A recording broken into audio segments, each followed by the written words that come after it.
केंद्रीय सूचना एवं प्रसारण, युवा मामले व खेल मंत्री अनुराग सिंह ठाकुर ने शुक्रवार को अनुस्थित भारतीय खेल प्राधिकरण के राष्ट्रीय उत्कृष्टता केंद्र में badminton court, mats court, judo hall और बॉक्सिंग हॉल का उद्घाटन किया। वहीं इस अवसर पर केंद्रीय मंत्री अनुराग सिंह ठाकुर ने बैडमिंटन खेला तो बॉक्सिंग रिंग में जाकर बॉक्सिंग पर भी हाथ जमाया। अनुराग सिंह ठाकुर का अनुसिंथलेटिक ट्रैक में पहुंचने पर जोरदार स्वागत किया गया। केंद्रीय मंत्री अनुराग सिंह ठाकुर ने कहा कि राष्ट्रीय उत्कृष्टता केंद्र में आधुनिक सुविधाएं उपलब्ध होने से प्रतिभाशाली खिलाड़ी बेहतर प्रशिक्षण प्राप्त कर सकेंगे और आने वाले समय में हिमाचल प्रदेश का नाम रोशन करेंगे। उन्होंने कहा कि इस राष्ट्रीय उत्कृष्टता केंद्र का विस्तार किया जाएगा और इसके लिए अगर जमीन उपलब्ध होती है तो यहाँ कम से कम 20 प्रमुख खेलों के लिए अंतर्राष्ट्रीय स्तर की सुविधा जुटाई जाएगी तथा खिलाड़ियों को हॉस्टल की सुविधा भी उपलब्ध करवाई जाएगी। उन्होंने बताया कि खेलो इंडिया अभियान के तहत 5 वर्षों के दौरान खेल सुविधाओं पर लगभग 3,200 करोड़ रुपए खर्च किए जाएंगे, जिससे देश भर के खिलाड़ियों को बेहतरीन सुविधाएं उपलब्ध होंगी।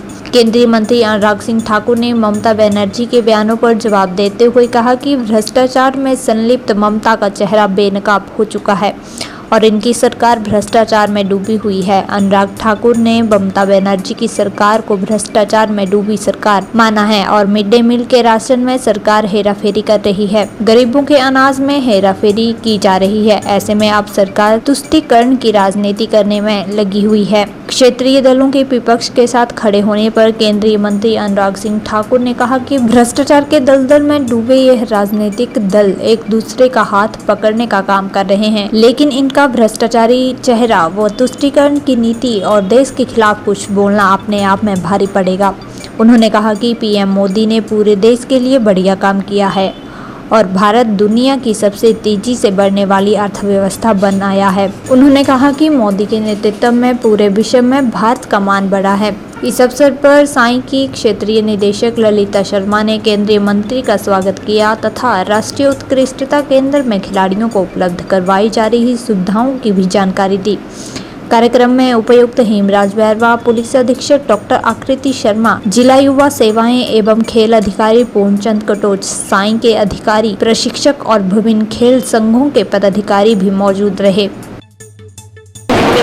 स्पोर्ट्स अथॉरिटी ऑफ इंडिया के national centre of excellence Hamirpur में आज इंडोर स्टेडियम का उद्घाटन किया गया, जहां पर सुविधाएं बैडमिंटन कोर्ट की हो, रेसलिंग की हो, जूडो की हो, बॉक्सिंग की हो, अन्य गेम्स के लिए वो सुविधाएं और कोर्ट्स बनाकर तैयार किए गए।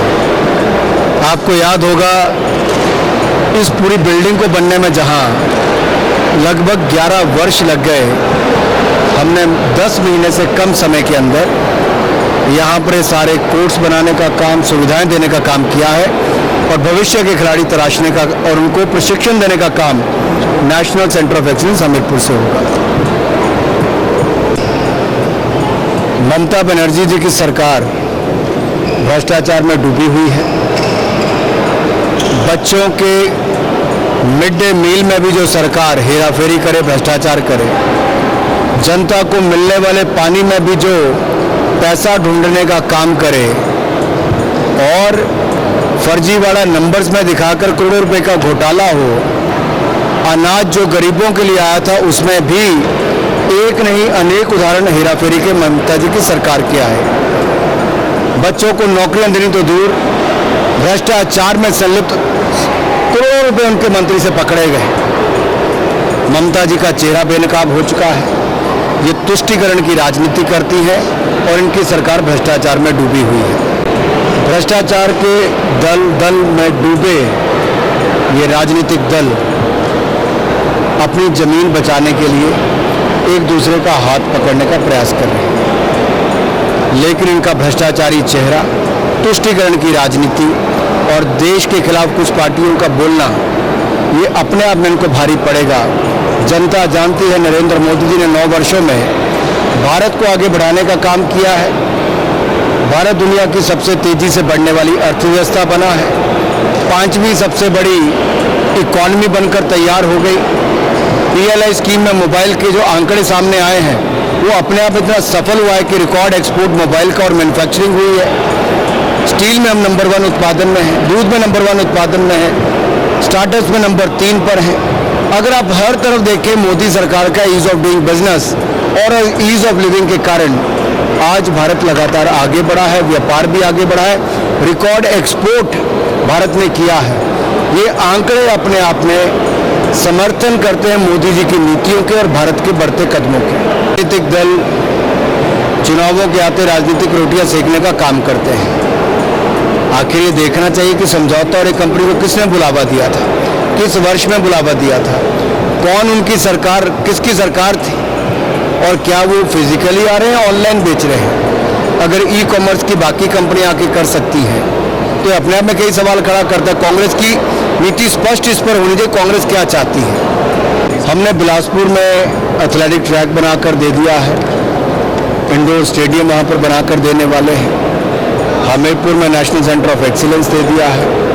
अन्य कई इंडोर स्टेडियम्स हमने देश के प्रदेश के अलग अलग हिस्सों में, बंगाना में, जसवंत परागपुर में, सुंदरनगर में, सोलन में, कई अन्य स्थानों पर वहाँ पर सैंक्शन किए जहाँ पर सुविधाएं बन रही हैं। खेल राज्य का विषय है और राज्य की प्रमुख भूमिका इस पर रहती है, लेकिन उसके बावजूद केंद्र की सरकार में मोदी जी ने कांग्रेस के 960 करोड़ से बजट बढ़ाकर 3,397 करोड़ रुपया बजट कर दिया है। 3,000 करोड़ रुपया हम अलग से जो हमारी खेलों का आधारभूत ढांचा उसके बनाने पे खर्च कर रहे हैं।